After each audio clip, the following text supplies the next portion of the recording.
성부와 성자와 성령의 이름으로 아멘. 주님께서 여러분과 함께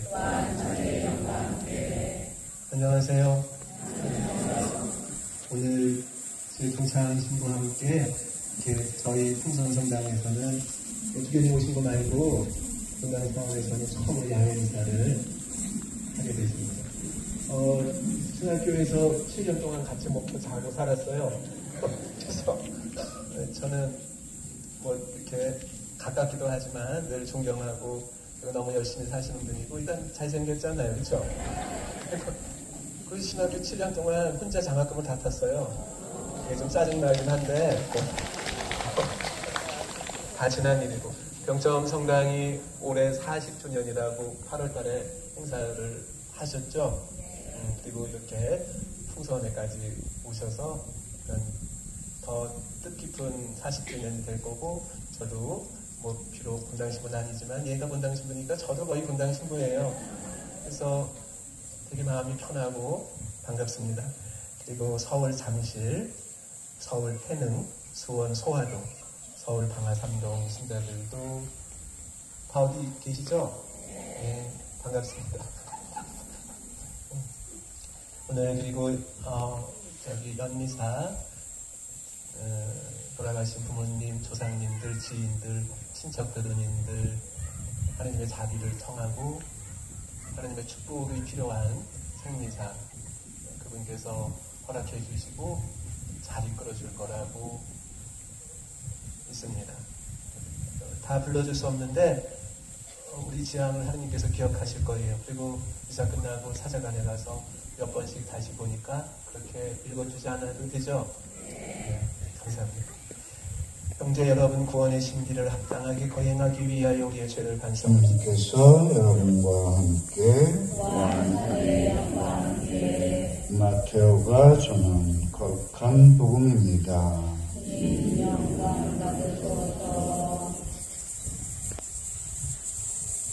그때 11 제자는 갈릴레아로 떠나 예수님께서 분부하신 산으로 갔다. 그들은 예수님을 뵙고 엎드려 경배하였다. 그러나 더러는 의심하였다. 예수님께서는 그들에게 다가가 이르셨다. 나는 하늘과 땅의 모든 고난을 받았다. 그러므로 너희는 가서 모든 민족들의 제자로 삼아 아버지와 아들과 성령의 이름으로 세례를 주고 내가 너희에게 명령한 모든 것을 가르쳐 지키게 하여라. 보라, 내가 세상 끝날까지 언제나 너희와 함께 있겠다. 주님의 말씀입니다. 목소리가 차분해요, 그렇죠? 저 속도, 저 목소리. 오늘 너무 좋지 않아요?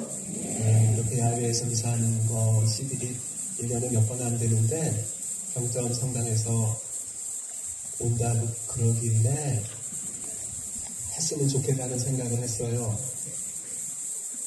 그건 아닌가? 이전에 드라마 하나 있었는데 도깨비라고 알아요? 너와 함께한 시간 모두가 눈부셨다. 날이 좋아서 날이 좋지 않아서 날이 적당해서 모든 날이 좋았다. 이 정도 다행이죠. 이제 뭐 이렇게 문학적이지 않은 사람도 너무 멋있잖아. 너와 함께한 모든 날이 눈부셨다. 오늘도 그런 거 같지 않아요? 그래. 아마 여기 풍선에 올 때 그냥 온 사람은 없을 거예요. 적어도 우리가 인터넷을 다 할 줄 알고 시간만 나면 핸드폰을 보잖아요. 거기에 풍선 성당이라고 치면 여기에 나왔던 모든 기사, 신문, 잡지 그리고 심지어 세미나까지 떠요. 풍선 올 때 다 공부하셨을 거 아니에요, 그렇죠? 빨간 펜으로 긋고 뭐 써갖고 또 한 번 더 보고. 그래서 아마 여기 온 사람 중에 어느 누구든 앞에서 풍선 성당에 대해서 이야기하나 그러면 적어도 20분은 그냥 아주 편안하게 얘기할 거잖아요, 그렇죠? 그렇다 그래요. 그리고 이따가 역사관에 가보면 다 써져 있어요. 풍선이 어떻게 시작했고 어떤 의미가 있는지. 또 여기 의물관에 가면 신부님 옷이나 그 당시에 그 생활상을 그대로 다 볼 수가 있습니다. 그럴 것 같지 않아요? 제가 어느 성지에만 가면 거기에 대해서 다 설명을 하더라고. 난 다 아는데 저걸 왜 또 한 번 그렇게 반복을 하나 싶어서 안 하는 건 아니고 그래도 경점에서 왔잖아요. 그렇죠? 그러니까 다른 데서 오면 성당 얘기도 좀 하는데 제가 신부님을 잘 알거든요. 이 성격의 신자들 여기 데리고 오면서 얼마나 많이 준비해서 교육을 시켰을까 싶어요. 그렇잖아요. 그렇죠? 그렇다고 그래요. 그냥 시 하나 읽어줄게요. 제가 좋아하는 건데 오늘 날씨도 좋고 그러니까 나 주고 하느님 앞에 설 때 여기 세상에서 한 일이 무엇이냐 한 사람 붙들고 물으시면 나는 맨 끝줄에 가 설 거야. 내 차례가 오면 나는 슬그머니 다시 끝줄로 돌아가 설 거야. 아무리 생각해도 나는 세상에서 한 일이 없어. 끝줄로 가서 있다가 어쩔 수 없이 마지막 내 차례가 오면 나는 울면서 말할 거야. 정말 한 일이 아무것도 없어요. 그래도 무엇인가 한 일을 생각해 보라시면 마지못해 또 울면서 대답할 거야. 하느님 길가에 돌 하나 주어서 신장로 끝에 옮겨놓은 것밖에 한 일이 없습니다. 정동수 시인이 쓴 길가의 돌인데 꼭 우리 모습 같지 않아요? 그래서 제가 거기다가 두 줄 더 써놨어요. 그 한마디를 듣고 길가에 돌 하나 주어 신장로 끝에 옮겨놓은 것밖에 한 일이 없다는 그 한마디를 듣고 뛰듯이 기뻐하실 내 하느님이 좋다. 그 하느님을 섬기며 아무것도 내세울 것 없지만 툭박하면 넘어지고 실수하지만 달랑 길바에 돌 하나 옮겨놓은 선행만으로 평화 속에 조용히 늙어가고 사라져갈 내 생도 그리 서운하지 않은 거지. 뒤에도 아주 잘 썼다, 그쵸? 저희 어머니가 제가 대학원 들어가기 전에 돌아가셨어요. 그러니까 26인가 5살 때. 그분 나이 56에 돌아가셨는데 병명이 백혈병이에요. 의사가 딱 3개월 산다 그러는데 정확히 91일을 살으셨어요. 신기하죠? 2달 동안 병원에 있다가 마지막 한 달에 태어나셔서 집에 있다 돌아가셨는데 돌아가시고 동네 사람들이 그랬어요. 평생 살면서 화 한 번 내본 적이 없으시다고. 다른 사람 나쁘게 얘기한 적이 없다고. 동네 아줌마들이 그랬다니까요. 누나한테 물어봤잖아. 진짜냐고 그랬더니 너는 기억하지 않냐고. 제 기억에도 그분이 화를 내거나 남을 나쁘게 얘기한 적이 없었거든요. 어느 잡지에 썼던 글의 한 부분이에요. 그분은 태어나고 돌아가시기까지 마지막 한 달 동안 당신이 늘 하던 일을 하셨다. 시집을 와서 30몇 년을 해오던 일이다. 아침에 일어나서 기도를 하고 빨래를 한다. 밥을 짓고 농사 일을 한다. 저녁엔 다시 마침 기도를 한다. 평범하다. 그러나 쉬운 일일까? 죽음의 순간이 지금까지 살아온 날들과 다르지 않다는 것. 특별히 더 기도할 것도 더 비울 것도 없다. 죽음 앞에서 호들갑스럽지도 침통하지도 않으셨다. 내내 한결같이 그 표정이셨다. 난 사실 아무에게서도 그런 모습을 보지 못했었다. 어느 날은 그런가. 내 평생 하느님께서 너무 잘해주셨다. 입고 싶은 옷 한 번 제대로 입어보지 못한 분이다. 먹고 싶은 것 한 번 먹어보지 못했었다. 56인데 살 만큼 산 나이도 아닌데 말이다. 그분은 하느님께 아무것도 따져 묻지를 못했었다. 억울하다거나 아쉽다는 말 한마디를 못했다. 하느님이 주시는 것은 다 좋은 것이다. 내가 이해하지 못해도 지금 이렇게 하신 이유가 있는 것이다. 기껏 속으로 읊조렸던 말이다. 아마 하느님을 아셨을까 아니면 그분을 익숙해졌거나 말이다. 어느 시간을 알았다. 내일은 일어나지 못할 것 같다. 신부되었으면 나는 그렇게 기도했거든. 토기장의 능력에는 한계가 없으니 그리 되었지. 다른 사람 아프게 하지 마라. 착하게 살아낼 거다. 너는.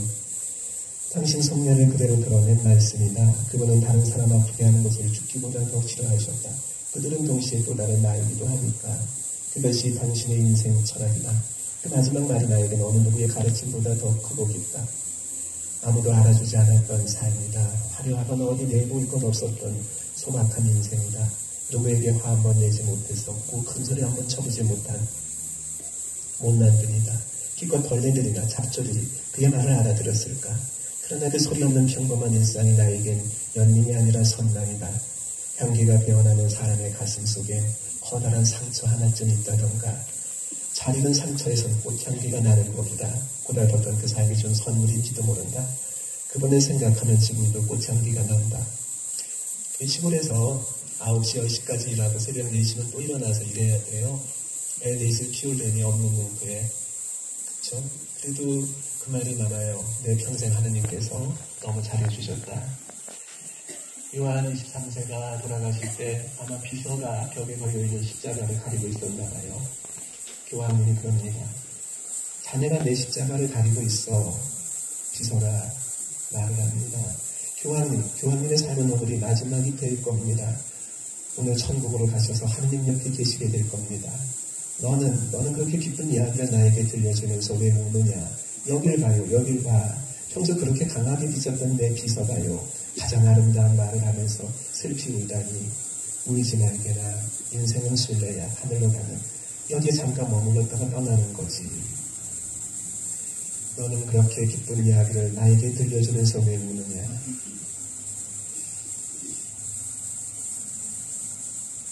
제가 아는 목사님이 한 분 계셔요. 아주 작은 교회에 한 7, 8명 됐는데 지금도 그 숫자가 뻔할 거예요. 어느 날은 그래요. 지금은 하나님의 사무치게 그리웠습니다. 그게 지금은 편하게 얘기하는데 그때는 가슴이 너무 저렸어. 아프기도 하고 괜히 눈물도 나고 하나님의 사무치게 그리웠습니다. 한 번도 듣지 못했거든요. 그런 말은. 그리고 이야기를 하나 해줘요. 밤에 잠을 자는데 누가 문을 두드리더래요. 나가보니까 아무도 없고 시골이니까 뒷짐승이거나 바람소리인가 그냥 잠이 들었어요. 근데 두 번째 문을 두드리는 소리가 나더랍니다.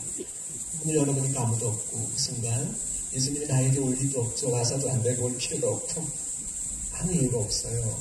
그러면서도 설레기도 하고 그러면서 또 두렵기도 하고 어쩌다가 또 잠이 들었는데 세 번째 문을 두드리는 소리가 나더래요.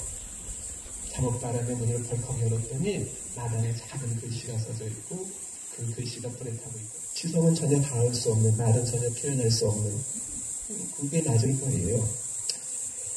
그러면서 그래요. 그만한 위로가 있을까? 아무것도 아니잖아. 다 괜찮은 거야. 저는 바라지 않아. 세상에 좋다는 것을 말이야. 돈 없으면요. 있을 수 없는 일일까요? 글쎄 가능한 일인지도 모릅니다. 제가 묵두가 하나 있잖아요. 예제 사실은 10몇 년 전에 죽으면 관에다 넣어달라고 그 친한 스님한테 알을 구해서 하나 만들었던 거예요. 여기에 뭐라고 썼느냐면 너희는 멈추고 내가 하느님임을 알아라. 시편 46편 11절인데 그 신학생 때 뭐 성인 좀 많이 있잖아요. 프란치스코 성인이 뭔가 결정할 때는 성서를 아무 곳에나 펴봐.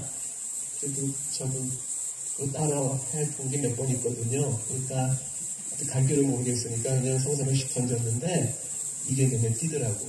한 번에 떴는지 두 번에 떴는지는 잘 모르겠어요. 너희는 멈추고 내가 하느님을 알아라. 멈춘 적이 있나요? 조용해져서 하느님을 맛본 적이 있나요? 제가 좋아하는 표현이 있어요. 다분히 문학적이지만 그러나 하느님과 우리의 관계, 아버지와 아들의 관계를 가장 잘 설명해주는 아마 편지글이기도 할 거예요. 어느 수저의 글인데 한참에 아담은 하느님 안에 있었고 하느님은 아담 안에 있었다. 하느님은 아담 속으로 사라졌고 하느님도 기꺼이 아담도 기꺼이 하느님 속으로 사라졌다. 멋있지 않아요? 아담은 하느님 속으로 사라지고 하느님도 기꺼이 아담 속으로 사라져요. 그것이 아버지가 아들을 대하는 방식이죠. 그것이 아버지와 아들의 관계예요. 아버지와 딸의 관계죠.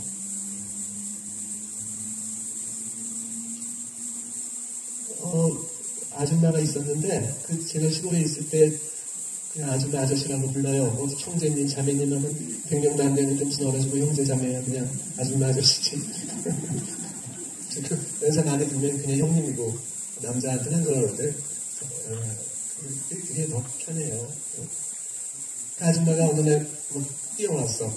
그러더니 아침마당을 갔네요. 그때 황창의 신부가 나온 드라마예요. 황창의 신부 알죠? 내가 어떻게 기도해야 되는지 가르쳐줄 거예요. 그러면 우리는 내면 깊은 곳에서 하느님과 함께했던 기억과 만날 겁니다.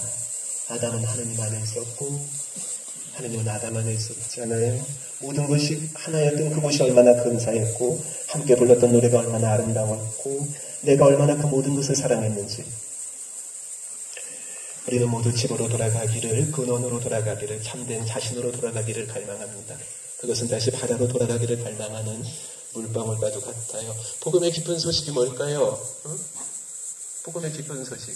한 일이라고는 신정도가에 놓여있는 돌 하나 주워서 바깥으로 옮긴 것밖에 없다는 그 한마디에 너무 기뻐하실 하느님을 믿는 것. 그런 거 아닐까? 렘브란트의 그림을 보셔요. 작은 아들이 집을 나가잖아. 탕자의 비유. 응? 그리고 어떻게 돼요? 그 그림에 보면 머리는 깎이고 옷은 부서질 듯 낡았어요. 뭐 뻔하죠. 돼지하고 같이 살았으니까 냄새는 얼마나 지독했을까. 신발은 벗겨지고 나를 품꾼이라도 써주지 않을까 하는 기대를 가져요. 더 이상 갈 데가 없거든요. 막다른 곳에 도달하니까 집으로 돌아가. 나머지는 알죠? 어떤 이야기가 쓰여져 있는지. 그것이 아버지가 아들을 대하는 방식이에요. 중요한 건 한 가지죠. 아버지에게는 아들의 시간이 없어요. 창녀를 보시면 돌에 맞아 죽어야 돼. 사람들이 다 돌을 들고 때려 죽이려고 그래. 예수님은 안 잡고 그 순간 아마 창녀와 예수님이 눈이 마주쳤을 거예요. 자기의 과거와 지난 시간을 보지 못하는 사랑을 본 거예요. 그 눈에서. 자기에게서 순수함을 보는 그 눈빛을 보지 않았을까? 그러지 않았을까요?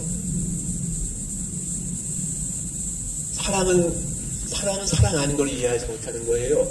빛에 어떻게 어둠이 있다고 여겨요? 그게 더 미친 짓이 아닌가? 그렇죠? 테리를 보셔요. 평생 자기밖에 몰랐던 인간이야. 남을 단 한 번도 이해하지 않았던 놈인데 뭐 유명한 사람이 온다니까 한번 나무 위에 올라가 있었던 거예요. 어느 누구도 자기 이름을 불러준 적이 없어요. 어느 누구도 자기 집에 온 적도 없고 자기를 친구라고 생각한 사람도 없어요. 예수님은 아무렇지도 않게 이름을 불러요. 친구를 대하듯이. 너무 신나가고 뭐 있는 거 없는 거 다 차리고 묻지도 않았는데 내가 사기친 거 있으면 갚겠다고 복음선 전하지 않지만 그 세리가 어떤 삶을 살았을지는 짐작할 수 있을 거예요. 그렇죠? 아마 모든 것을 내어주는 제자가 됐을 거예요. 그분은 언제나 내가 한 모든 일들에 전혀 손상되지 않은 나의 순수함을 봅니다. 거룩하고 투명하고 깨끗한 물방울이 아니어도 괜찮아요. 바다로 돌아가면 그뿐이죠. 내가 어떤 물방울이었는지 바다는 관심조차 없습니다. 언제나 완전한 나를, 아들을 봐요. 아들에 대한 아버지의 생각은 결코 바뀌는 법이 없습니다. 그러니까 아주 신나는 거예요. 그지같이 살았는데 맨날 넘어지고 죄 짓고 살았는데 지금 죽어도 되는 거예요. 내가 사랑을 믿을 수 있다면. 내가 그분이 빛인 줄 알고 내가 어디에서 온 것이라는 걸 확신할 수 있다면. 그렇지 않을까요? 집에 가면 그놈은 리모컨 좀 장롱 속에 넣어요. 응? 그리고 3위일체니까 일주일에 3번만 꺼내봐. 재미난 프로는 봐야지. 그쵸? 사람들이 태어나면 또 신부하래. 아이 젠장 한번 해봤으면 됐지 뭘 또 해. 그쵸? 그 저기 옆에 있는 남편이나 아내랑 다시 결혼하고 싶은 사람 있어요? 손 들어봐요. 들지마. 드는 거 아니야. 그쵸? 다시 태어나면 같이 살지 마. 뭘 또 살아. 그쵸? 신부가 사람들을 되게 우아한 거래요. 좋은 직업이래. 살아봐 한번. 지상하고 똑같아요. 어떤 날은 정말 얼굴도 보기 싫어. 이 사람 물론 하기 싫고 만나기도 싫은데 제일 먼저 하는 일이 뭔지 알아요? 거울 보고 3번 웃고 앉았어. 왜냐하면 그래야 되거든요. 내가 웃어야 되거든. 그래야지 신자들이 슬퍼도 슬프지 않거든. 아파도 아프지 않거든. 이게 아주 지랄 같은 거라니까. 다시 태어나면 이기를 그런 책을 쓴 신부님이 있다고만 난 모르겠어. 그 제정신인지. 어쨌든 성물도에도 나오고 시편에도 나오죠. 그리고 성모 찬송가에도 나와요. 세상은 천국이 아닌 거 알죠? 눈물의 골짜기예요. 통곡의 바다예요. 그렇죠? 보셔요. 우리는 원래 바다에서요. 한 방울의 물방울은 바다 안으로 사라지고 바다 전체가 한 방울의 물방울로 들어와요. 그게 아버지와 아들의 관계였잖아. 우리가 에덴 동산에서 누렸던. 그런데 지금은 자기가 바다가 아니라고 생각해요. 그렇죠? 물방울은 고달픈 거야, 외로운 거야, 슬프고 그냥 아픈 거예요. 어? 그러지 않을 수가 없거든요. 보셔요, 삶이라는 거. 안정적인 것은 아무것도 없죠. 의지할 것도 없어요. 친구들은 적으로 변하기 일쑤고 사랑하는 사람이 사라지는 걸 봐요. 우리의 육체가 무너지는 걸 보죠. 나는 행복했다고 신부님? 아유 80 넘고 90대 봐. 아무리 맛있는 걸 줘도 소화도 못 시켜. 명품 옷을 입으면 뭐해? 그 얼굴이 그 얼굴인데. 어? 살아있는 건지 죽어있는 건지 구분도 안 되잖아. 뭐가 인생이 그렇게 천국이야. 그쵸?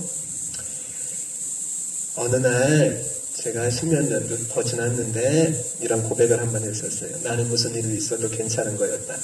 부당한 것이 아무것도 없었습니다. 나를 이 삶의 시간으로 이끈 이유가 있다고 믿었고 진짜 감사했으니까. 왜냐하면 세포가 춤을 추는 것 같다. 하나하나. 그게 감사 같아요. 나는 무슨 일이 있어도 괜찮은 거였다. 그게 아무것도 아닌 것 같은데 너무 훌륭해갖고 카톡에다가 바로 써놨어요. 제 카톡에 보면 그 글자가 제일 먼저 나와요. 극한의 상황에 부딪혔어야만 춥고 고단했던 상처가 내 삶을 내몰고 가서야 그 끝에서야 하나님을 찾는 거예요. 더는 못하겠어요. 이러다 죽겠구나 하는 고통 말이에요. 해가 있어야 싹이 튼다고 생각하지만 실은 어둠 속에서 싹이 틀어 꽃이 피어날 준비를 합니다. 그러니 다 좋은 거예요. 다 괜찮은 거예요. 하는 일이 안 풀리고 아이는 속상하게 하고 돈은 없고 몸은 아프고 뭐 어때? 그쵸? 분명한 건 한 가지예요. 누구든 목 알맞은 곳에 있었고 목 알맞은 시간을 지나지 않을 수 없었습니다. 섭리라고 하잖아요. 우리는 섭리를 믿는 사람들이에요. 모든 일은 정확히 제때에 일어나요. 너무 이루지도 너무 늦지도 않아요. 그러함을 좋아하지 않아도 되지만 그러면 삶이 더 쉬워집니다. 왜에 대한 대답을 하랬던 사람은 아무도 없어요. 나에게 왜? 내가 왜 이런 일들을? 왜 하필이면 저놈이 내 남편일까?